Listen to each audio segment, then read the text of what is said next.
Let me load this.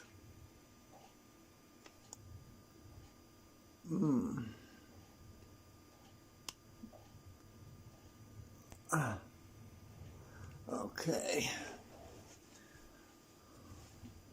Oh, the menu wants updating a bit. Oh. Right. Oh. So,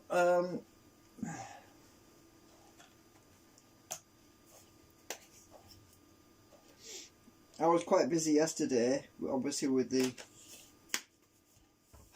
sofa and everything, and I was so tired. Oh, just felt burnt out, so I didn't get a lot done. But I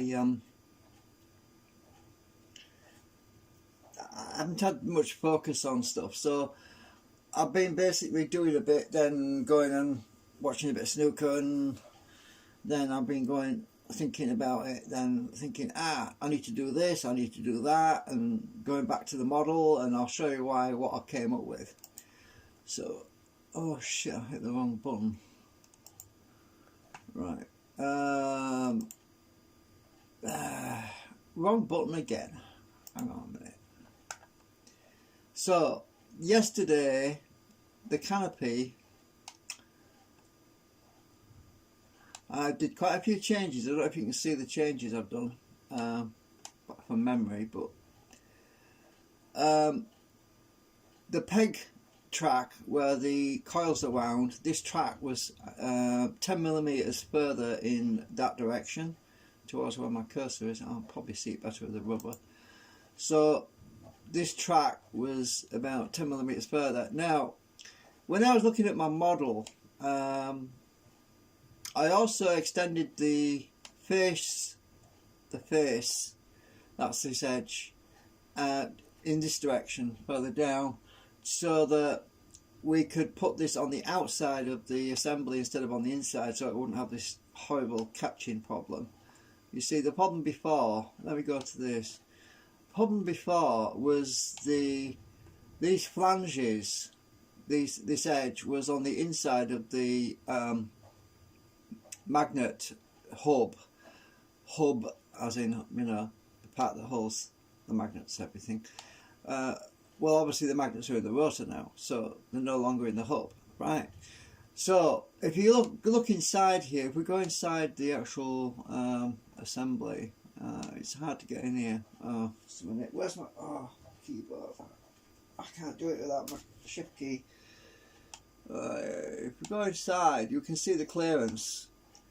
The clearance between, hang on, I need to be a bit closer. The clearance between this face and there is actually 9mm right now, but yeah, I think that's up to the, oh hang on, I'm looking at the wrong thing, I think. No, yeah, I want to be on the edge of this thing. There we go. So this is really hard to see. Right.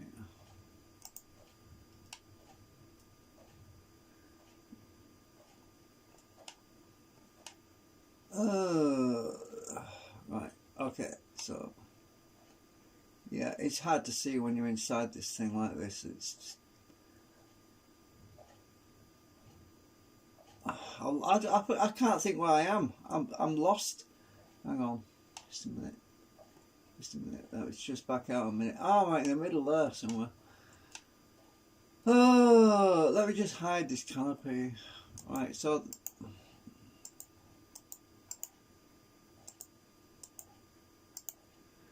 edit group. We'll just hide that outside canopy. Hide that because I've got too many canopies visible at the moment. I've got all of them visible. You see. Let's hide that canopy.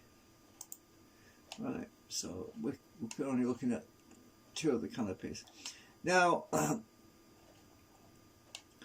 the actual edge of the flange, if you see the gap between the rotor assembly and this edge here, is 4.4 millimeters. You can see the difference there. So basically, what the problem was I was having before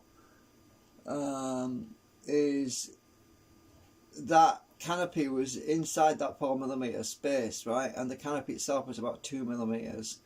And I literally had something like 1.5 millimeters to 2 millimeters clearance, and it kept catching on it on this rotor on the side.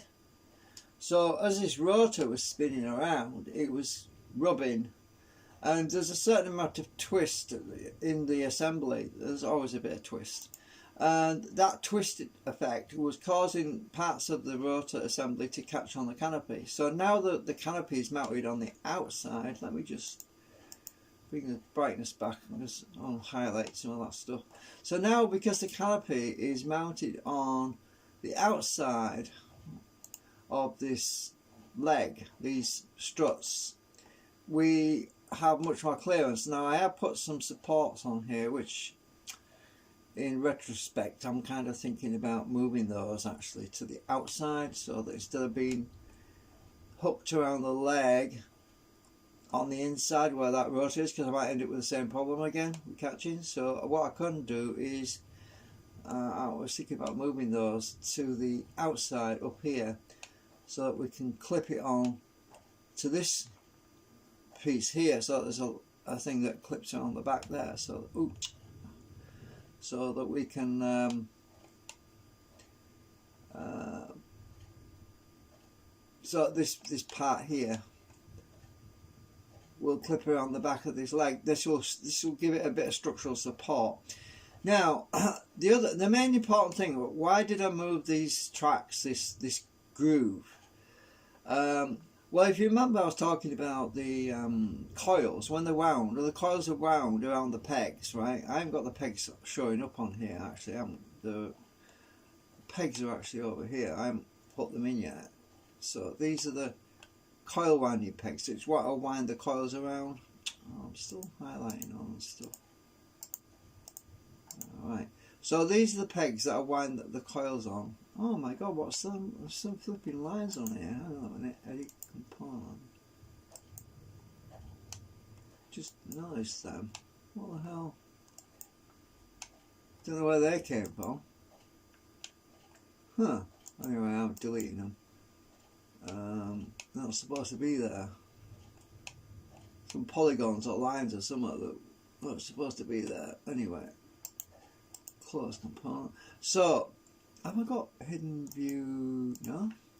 Right, so before, when this groove for the pegs to fix onto was 10 millimeters higher, that was effectively reducing the efficiency, because the coil wasn't actually wrapped, wasn't passing these magnets here. So these magnets, the 3 magnets here, right, and these 3 magnets are on the side, using them as short stubby magnets. What was it? I forgot what the dimensions are now.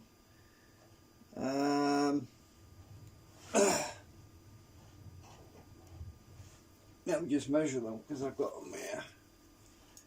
So these little 4mm by 4mm by 2mm magnets that are in them slots, right here.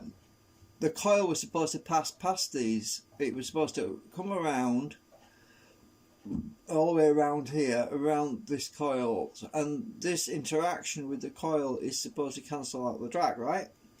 Well, because that track, this groove, was further back, what was happening was the coil was effectively wound and it was just missing those magnets. So I wasn't getting the full effect of the anti-drag cancellation, you know, the cancellation of the drag effect on the rotor. I wasn't getting the full effect on that. Only get a partial effect. So I was only able to load it down partially. I wasn't able to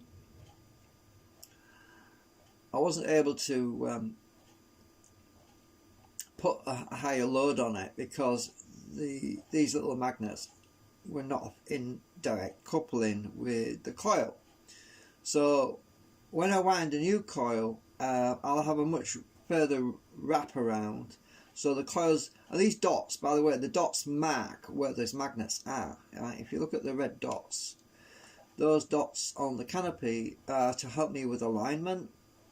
So that when I put the pegs on this track, it'll block the hole and I won't be able to see through it so easy unless I put it on X-ray view. But the pegs have got to be basically put in this slot, right? So that when the coil's wound, we actually come around, because the pegs are actually mounted. Anyway, let's try go and see. Sorry, I can't get my words out today. I'll tell you, I'm just not with it. So let me try and put this peg assembly in the slot. Let me see if I can do that, because then I can always hide it if I don't need it to be visible, right? So let's move this over. I might have to change, the dimensions on it at some point. Oh, where's my pillar block thing? Hang on. Hidden geometry. Where's that bloody block gone? Oh, there you are. There you are. Edit group. Edit group. Unhide that thing.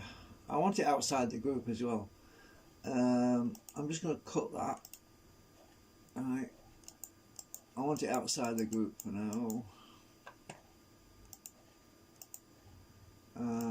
Paste in place. So I'll move this over here a bit. The reason for that thing is it helps me to line things up a bit, you know.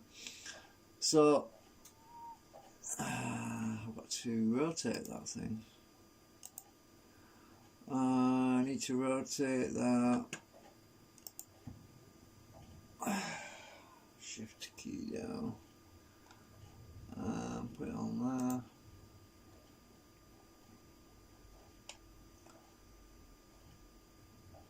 I can't see what I'm doing here. I'll put it that way up. Wants to be 90 degrees. And I've got to rotate it on this axis as well, so shift key down.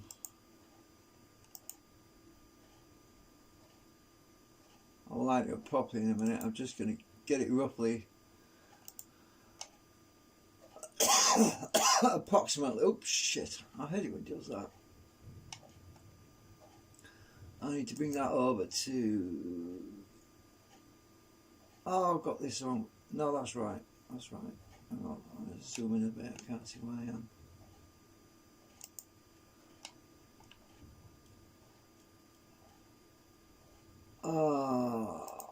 Take you down to that corner if I can.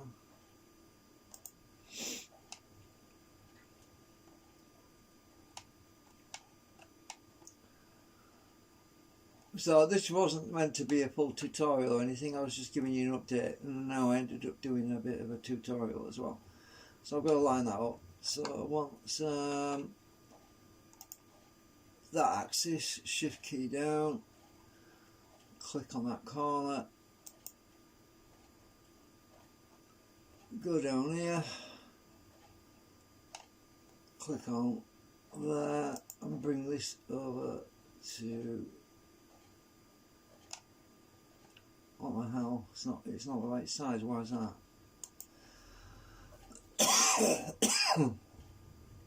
Why the heck?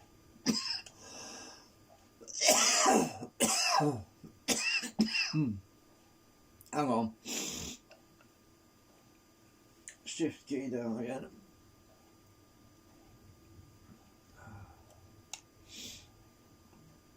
Uh-oh, I don't think I'm in the right place.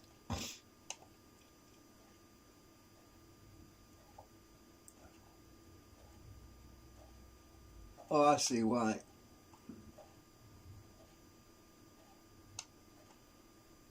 Want to be there.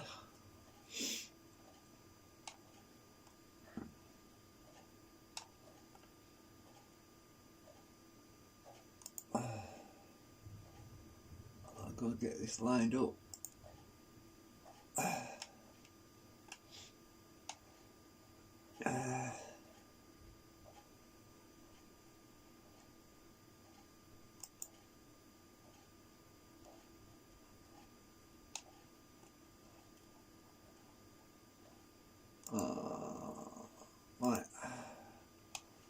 wants to be rotated.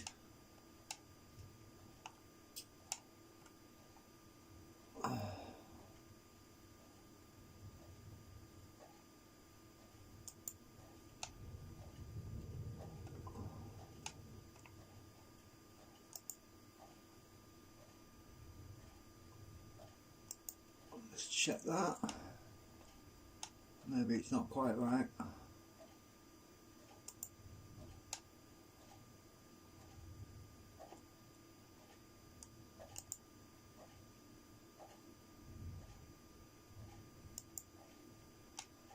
Check that. I want to be further out. This wants to be out a bit more. I'll just get my ruler. Draw a line. I'm on the wrong side of it. Hang on. I want to be. Am I in the right? Is that the right? Yeah, that was okay. Hang on. Ruler. Let's draw a line.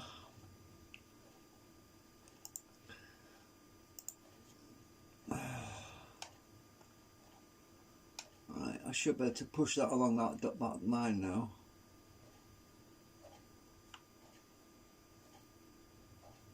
I want to be on the line. It says on face. Oh, don't mind. I'll try it. Oh, that's not bad. Right, so I've got it lined up with that slot now. Look. Now the pegs, not quite in the right place if you look. So when I built the original one, my coils are not perfectly aligned, but they are in the middle. So the coils are wrapped around these pegs, right? They go around. I'll put my rubber on so you can see it better. I'll just delete that guide. So the coil wraps around these two pegs, and then you have another coil which is wrapped around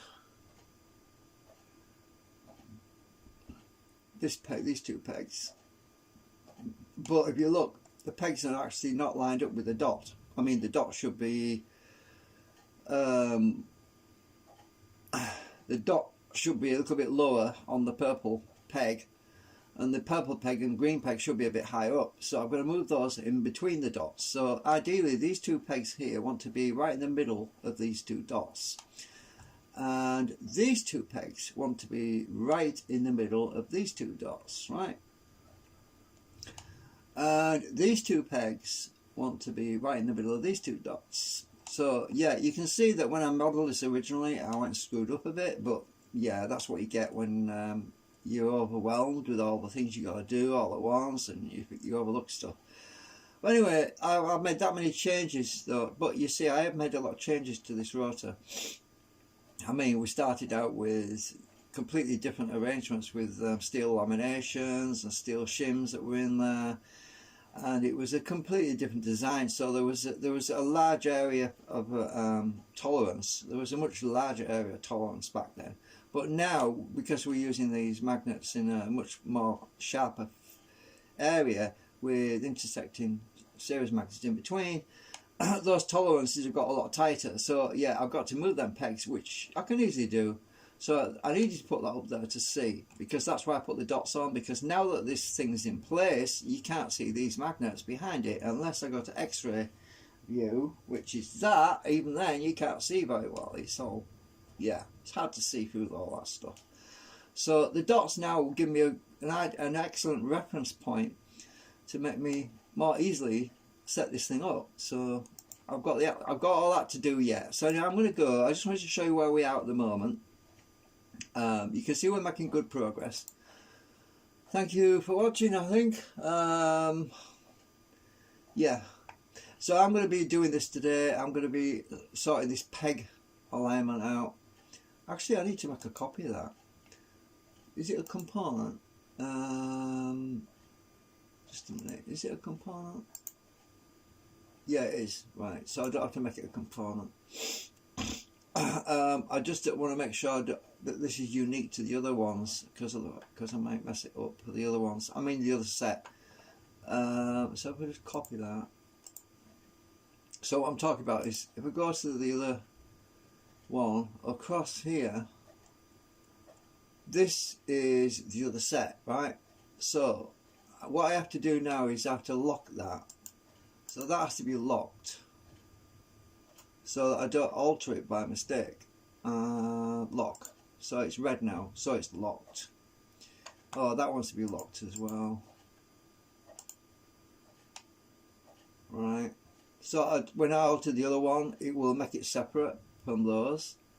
You see what I'm getting at? So when you lock something, it means it won't be changed by the component. Normally when you change a component, all of them change.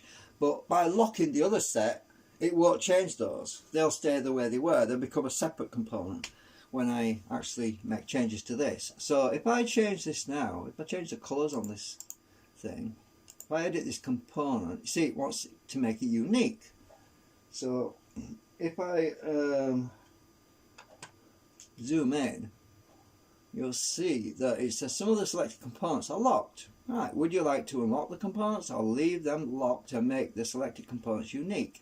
Yeah, so you make it unique. So just so you can see. So I'll make unique. So everything that's separate, that's been locked, will become unique to this. And then when I copy this one,